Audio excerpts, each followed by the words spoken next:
Sai fo marwiro tātou tanu ma lau whaafonga nei fo I whaapoponga o telefone Samoa se mai ele whaafonga. Wa tui nātu le polo inga mai le fionga le teitai o le tanu. Le fionga le pāremia la aule le mali tōpula te Valfosi Schmidt. I le ofisa o tau I o whaavelave te tupu I tangata whainga aruenga po le ACC.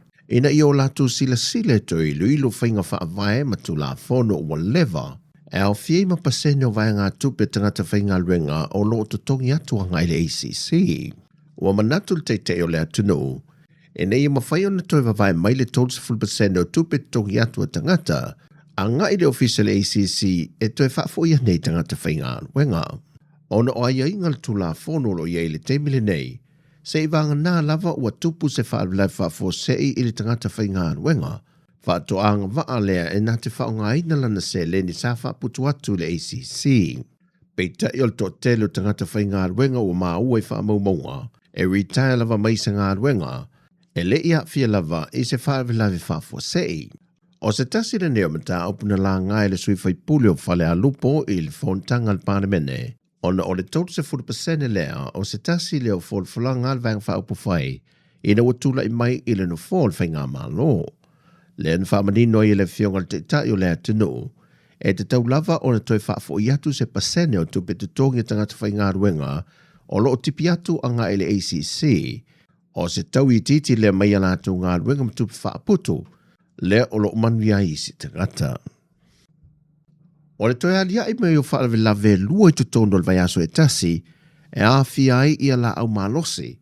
O toi vaava ai e nelmtanga ruenga o leo leo I se isi whainga fau. E ma whai o na po e pe au ina umamai la au malosi, wa leva na le toi au sia I la tō na laise ne ina I ala au malosi, tu unga mata I ala tu la fono, na a fweo na wha amatu ulai sene e umia ai se la au malosi, wa manatu ai sui kom seno mtanga ruenga o leo leo.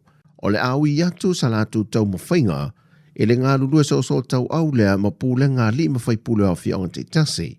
Pe o na sila fia o se tasi o whaavlaven tula I mai lea fia anga o si umu, lea o mao mawaile soi fua o se tasi e tos fulfitu tau sanga le matua. O nisi o ia inga o tā pena ianmtanga renga leo leo na wha ai loe le ia taua tā muelu a whamasanga. O lewa ke lele ia inga fōro e o mako whanga inga ia mauki ngoa. O lai kikir whanga isu kausanga kasi le ku. O whanga fo ia pe o sa ngoa ia nisi fo I ngei makali fo ia sui komising.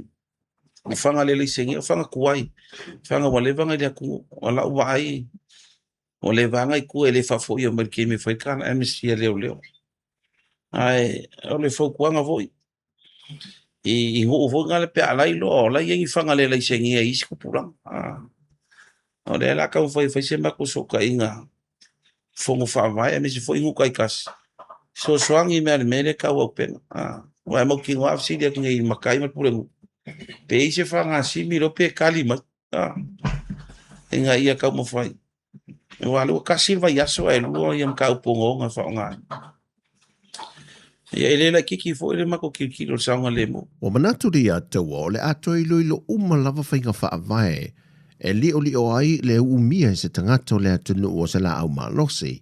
O no por kalam whai pēr mtanga luenga le au ina mai ai I la au malosi le lai seneina, wa lewa le tue lai seneina, e te tonu mtanga luenga I tausanga uma, e au no mani morianga tu inatu se tangata, e le o mawhai o na tu ina mai ai e nisi o to atele o I la taune o lo umia la au malosi tuai, ia la au malosi tu tonu. Peita I o whaalawe lave I o tele na tula I mai mama o mawaiso I fua I la au malosi, o la au tuai, e le I whaafo I na mai te tonu, ma e le I toe lai sene I na foi. O le mena reo kiki loi. O le whanga ka ua. I le whaifako anga sao. O le fo kiki lo mako I le.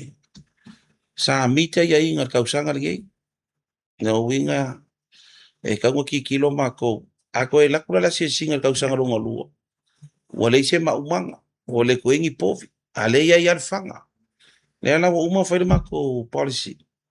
Every 12 months, e vivi wet kausanga le pe o koe ku maua me inga mitla makanga. So a o kausanga longa lua ua le koe fifai papo. Ala ia ia le whanga I kongo le whanga. Ka ulonga vivouka. So ki kilo langa mako e se ima mengi kupul vaso renkia.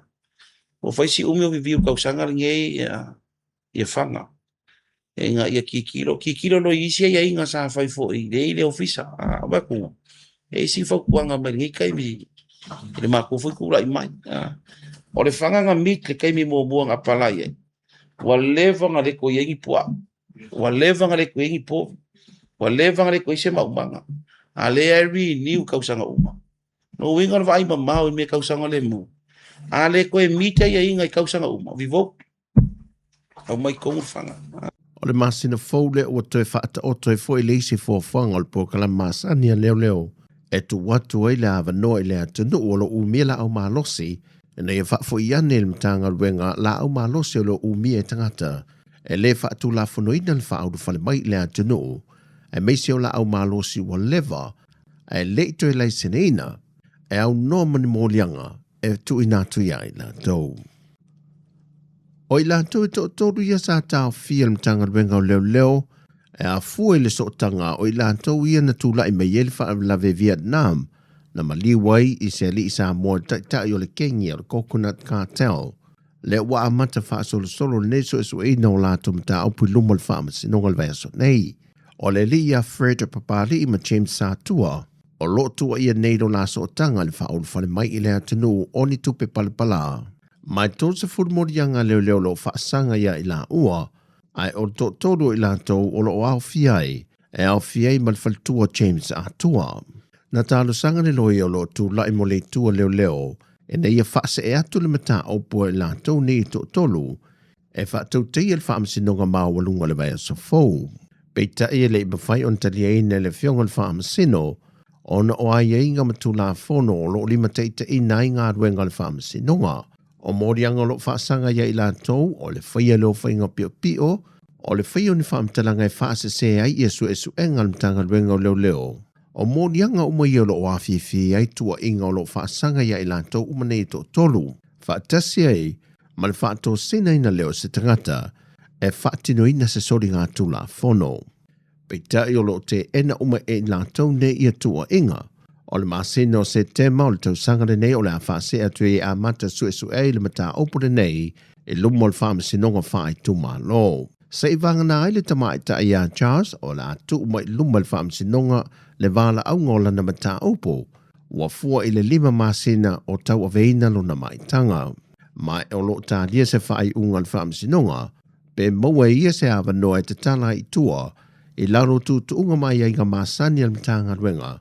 E tā lia ai le aso e tūla i e luma le whaamasinonga, ai molisi to olua o lo tāo fia pe ai le temi nei.